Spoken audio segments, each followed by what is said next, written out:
Bab 2222. Satu manusia bodoh kembali tertangkap. Aku diserang oleh penjahat dan terluka parah. Hanya satu jiwa dewa ini yang dapat melarikan diri ke celah ruang tersebut. Di dalam jiwa dewaku yang tersisa sekarang, tersimpan ingatan terkait tentang teknik, ilmu sihir, pemurnian obat, formasi, dan sebagainya yang aku, Friend, miliki seumur hidup. Yang merupakan inti dari hidupku. Selama kamu bersumpah dengan hati kebajikanmu di sini, bahwa kamu akan menjaga keturunanku, membuat mereka menjalani hidup dengan aman, tidak menerima tindasan maupun paksaan, aku akan mewariskan segala sesuatu dari hidupku kepadamu. Adapun orang yang membunuhku, memiliki kekuatan yang sangat kuat. Jika kamu memiliki hati membalas dendam untukku, namun tidak dapat melakukannya, aku, Friend, tidak memaksa. Namun, jika kamu tidak setuju, boleh pergi meninggalkan. Di dalam jiwa dewaku terdapat larangan, jika ingin mengambilnya secara paksa akan menghancurkan kemelekatan jiwa ini. Dengan begitu, kamu tidak akan mendapatkan apa-apa, bahkan akan mati karena itu. Selesai berbicara, Friend menutup mulutnya dan melihat Erik. Seperti sedang menunggu pilihan dari Erik. Friend ini juga merupakan sosok yang bergema di wilayah utara pada waktu itu, tidak diduga dia akan menjadi seperti ini. Iblis Fu menghela nafas setelah mendengarkan itu dan berbicara. Senior Tang ini mati dengan terlalu tidak berkedudukan, ucap Erik dengan menggelengkan kepala. Menghilang tanpa jejak dan pada akhirnya mati di ruang kecil yang tidak diketahui siapapun. Jika Erik tidak menerobos masuk, tidak tahu kapan akan ada orang yang mengetahuinya. Bagi seorang tokoh kuat pada saat itu, ini memang tidak termasuk tempat terakhir yang baik. Benar, namun ini juga normal. Iblis Fu menghela nafas.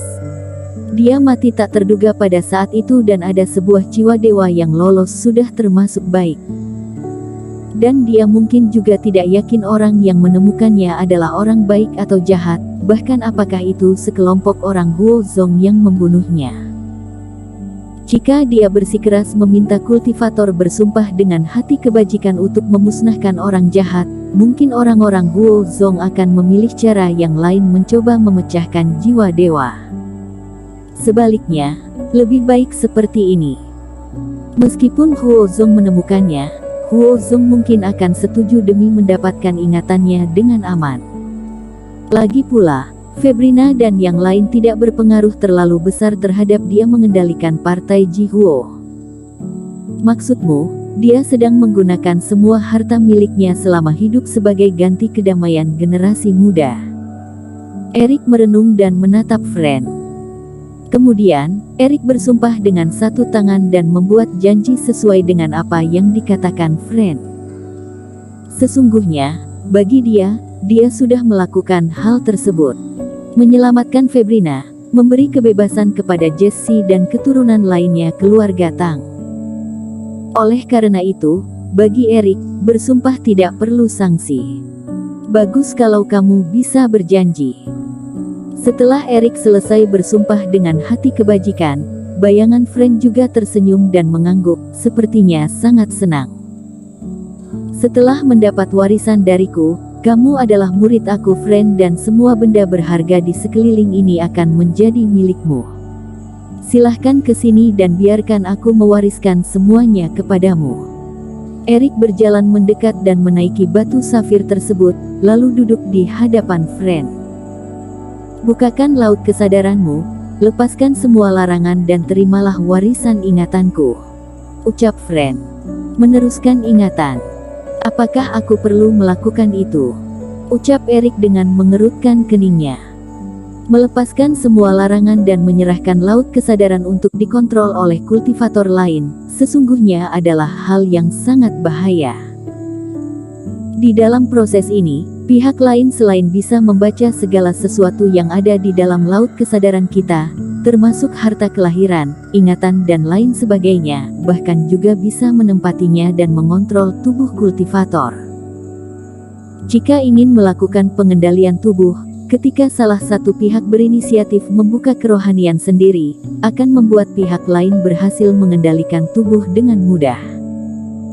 Ini sama halnya dengan rumahmu sendiri, namun kamu berinisiatif menyerahkan rumah keluar bahkan meninggalkan kunci untuk pihak lain. Karena aku bergegas melarikan diri saat diserang pada waktu itu, ingatan jiwa dewa yang dikeluarkan sedikit berbeda. Banyak teknik di dalamnya akan embos ke jiwa dewamu. Kelebihannya adalah kamu tidak perlu meluangkan waktu untuk berlatih, namun kekurangannya, harus membiarkanku mengontrol semuanya. Oleh karena itu, harus membuka segalanya dan membiarkan aku mengontrol laut kesadaranmu. Ucap Fren. Lagi pula, aku hanyalah sebuah roh sisa. Jika kamu tidak mempercayaiku, boleh pergi dengan membawa benda berharga di sekeliling ini. Aku bisa mengerti. Silahkan senior mewariskan teknik. Erik menggelengkan kepalanya, meskipun cahaya benda berharga di sekeliling ini sangatlah kuat, namun nilainya bagaimana mungkin bisa dibandingkan dengan esensi seumur hidup Fren. Dengan melambaikan tangan, Reiki dari tubuh Erik tiba-tiba menghilang dan memancarkan sebuah aura kekosongan dari seluruh tubuhnya. Jelas dia telah sepenuhnya melepaskan sifat defensifnya dan membuka segalanya. Baik, proses ini tidak akan terlalu lama. Dapat meneruskan segala sesuatu yang kupelajari selama hidupku kepada generasi muda, aku sudah boleh menutup mata dengan tenang. Suara bayangan Fren tampak sedikit bersemangat, seperti dia akhirnya telah memenuhi keinginannya. Dia mengangkat tangan dan perlahan menyentuh kening Erik. Kemudian aura jiwa dewa tiba-tiba memasuki laut kesadaran Erik. Sekilas mengamati, Erik benar-benar telah menyerahkan semua hak kendali laut kesadaran kepadanya. Dan ekspresi Fren tiba-tiba berubah saat ini. Dia tersenyum licik dan ekspresinya menjadi sombong. Haha, satu manusia bodoh tertangkap lagi. Benar-benar tamak hingga melepaskan semuanya dan membiarkanku melakukan pengendalian tubuhnya, sungguh konyol. Bersambung. Bab 2223. Perangkap jiwa. Siapa yang tidak mendapatkan warisan dari Fren, namun apakah kamu mengira akan semudah itu? Lugu. Dihitung-hitung, aku sudah 400-an tahun tidak melahap kultivator lain. Kali ini, aku harus makan sepuasnya. Terbang di laut kesadaran Erik, seluruh tubuh Fren gemetar gembira dan wajahnya menjadi sangat menakutkan. Bagaikan seekor serigala kelaparan yang telah lapar untuk waktu yang lama dan akhirnya mendapatkan makanan lengkap. Jelas bahwa orang tersebut bukanlah Fren yang sebenarnya. Jiwa, daging dan darah anak ini serta semua yang di dalam tas penyimpanannya menjadi milikku.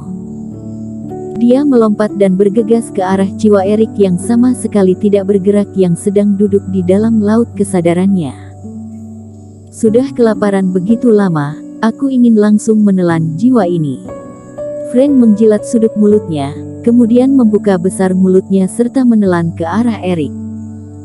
Namun, di tengah penerbangannya, sepasang telapak tangan yang sangat besar bagaikan gunung, keluar dari laut kesadaran tersebut.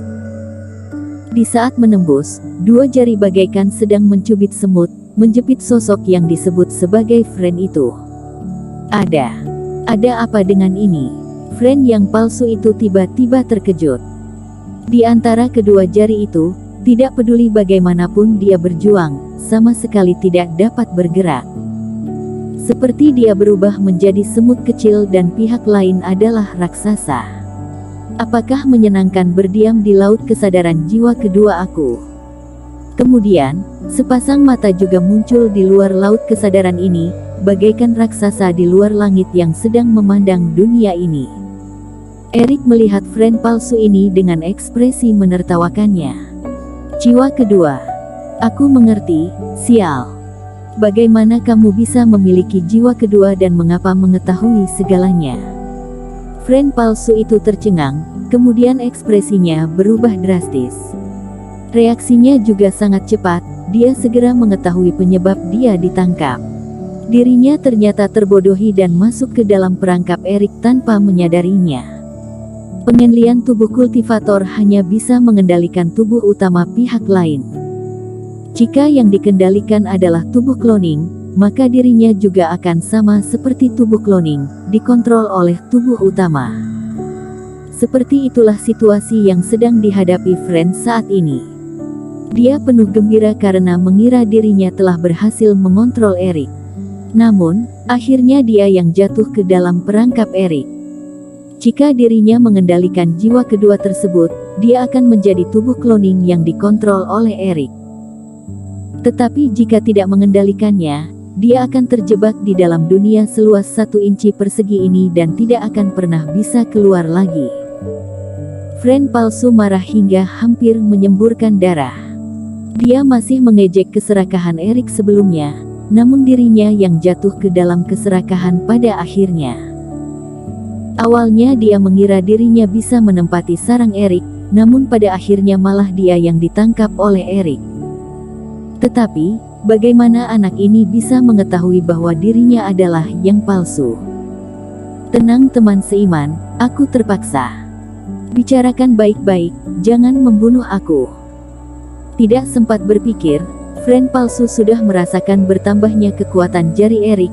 Dia berteriak dan segera memohon belas kasihan. Ingin selamat. Beritahu aku terlebih dahulu identitasmu yang sebenarnya dan mengapa berpura-pura menjadi kepala sekte Tang. Ucap Erik. Namaku Willy, adalah murid dari Gunung Futu. Aku dibegal pada waktu itu dan melarikan diri ke celah ruang ini untuk bertahan hidup. Namun, tidak terdapat reiki di tempat ini. Oleh karena terlalu lapar, aku berpura-pura menjadi Fren untuk menipu sedikit makanan.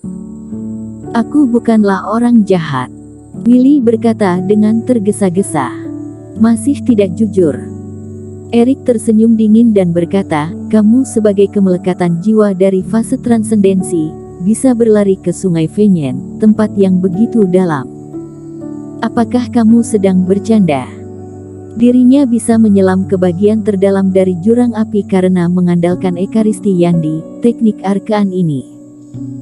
Bahkan orang seperti Ramley juga sulit untuk mencapai tempat ini, mengapa Willy bisa? Aku bukan fase transendensi, aku fase penilaian. Hanya saja telah 500 tahun tidak bertambah reiki sedikitpun dan terluka parah sebelumnya. Oleh karena itu, auraku menjadi lebih lemah. Ucap Willy dengan tersenyum pahit. Lagi pula, ini hanyalah ruang kecil yang sedalam 2000 kaki dari Sungai Fenyan. Dengan kemampuan fase penilaian, aku bisa sepenuhnya menyelinap masuk. Sedalam 2000 kaki dari Sungai Fenyan. Pikiran Erik sedikit bergerak. Berarti, anak ini bukan masuk melalui celah ruang jurang api. Tidak perlu menipu untuk hal seperti ini dan juga tidak mungkin tahu dari mana mereka masuk ke tempat ini. Apakah ini berarti ada lebih dari satu tempat di mana ruang kecil ini terhubung dengan dunia luar? Menyingkirkan pikirannya ini untuk sementara, Erik sedikit melonggarkan Willy. Kemudian, sebuah jimat biru terbang masuk ke dalam laut kerohanian jiwa kedua. Gabungkan sendiri dengan jimat tersebut dan aku tidak akan membunuhmu. Ucap Erik. Ekspresi Willy berubah lagi. Dia mengenali jimat tersebut, yang merupakan jimat segel khusus ditujukan untuk jiwa kultivator. Jika dirinya tergabung, sama seperti dikenakan belenggu oleh Erik. Sebelum terbuka, dia tidak bisa melawan lagi. Namun di situasi seperti ini, hal yang bisa dilakukannya juga tidak banyak. Teman seiman, aku bisa menyegel sendiri kultivasi. Namun, jika aku memberitahumu tempat keberadaan Fren sebenarnya, bolehkan melepaskan aku? Ucap Willy. Di saat seperti ini, kamu masih memiliki hal untuk membicarakan syarat denganku. Erik menyipitkan mata dan berkata dengan dingin. Bersambung.